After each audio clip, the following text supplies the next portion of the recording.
the impossible dream. And, for the most part, we all have impossible dreams. We have things that we would do if we felt that they were possible, things we would do if we believed. And, the story of Richard and the story of this family is, a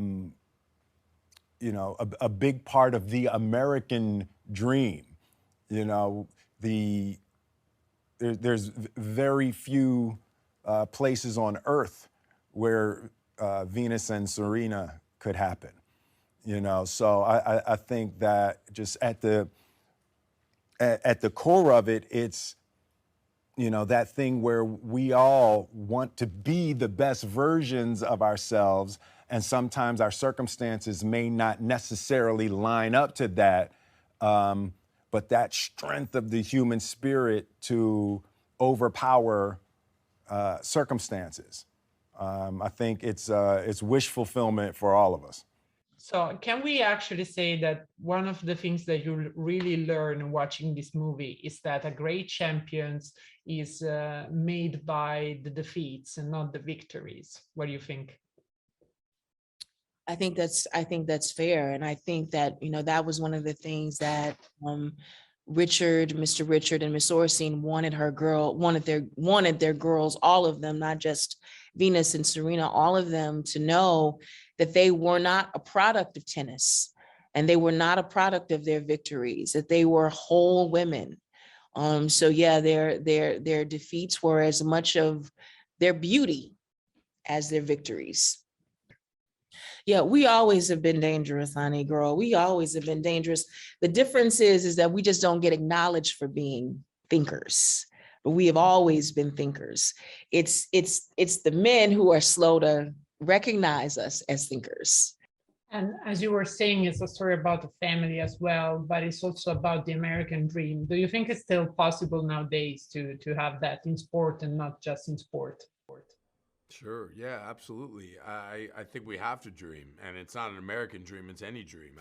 I think it's our job, as parents and as adults to nurture dreams in our children and to support them and be honest with them and be open to them and. Look, we have to dream. It's fundamental to being human.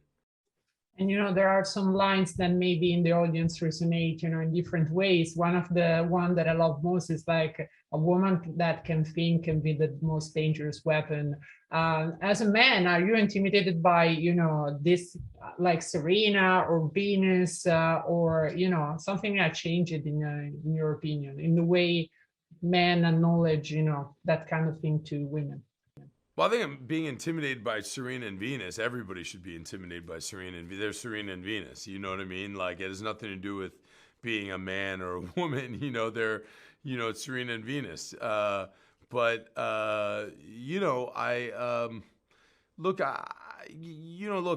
raising two young boys and one young lady right now, and I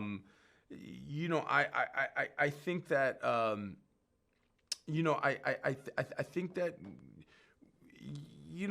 we have to teach our children to respect themselves, to respect others, to demand respect for themselves, and to demand respect for others. I think it's fundamental. I think, we have to be open, we have to be empathetic, we have to be honest, we have to be sensitive.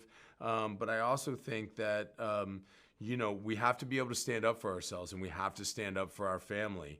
I think it's all encompassing to being well-rounded.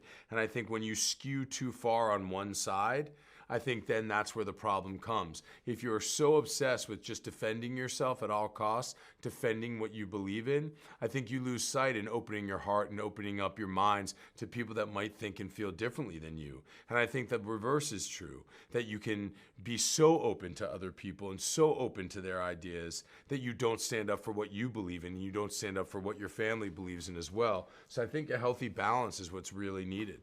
Oh yeah. Mr. Will was definitely like a mentor to us. Yeah. You know, yeah, and he was giving us advice. I mean, sometimes he would actually be giving us advice, and other times we would just watch him and learn so much just from being in his presence and seeing him do his thing.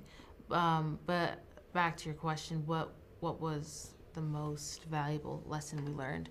I think one of the lessons that I learned while being in King Richard was to stay humble and remember where you come from. You know, Serena and Venus are, I mean, some of the most successful athletes. They have broken down barriers and opened so many doors for young Black girls such as Sanaya and myself. But they never forgot where they came from. You know, at the end of the day, there's still 2 young Black girls from Compton. And they never forgotten that, you know. They will always remember what their life was like there. Yeah, I think the most valuable lesson I learned is, you know, when you love something so much, it doesn't feel like a job. So it's also important to make sure you have fun, because that was something that Richard, like I said, always told the girls to enjoy themselves. But at the same time, it's always important to make sure you realize you have this inner champion in you, and if you want to go out there and do whatever you set your mind to do, that fierceness should come through. That quiet confidence that you have, the eye of the tiger should shine through, because everyone has it, you know.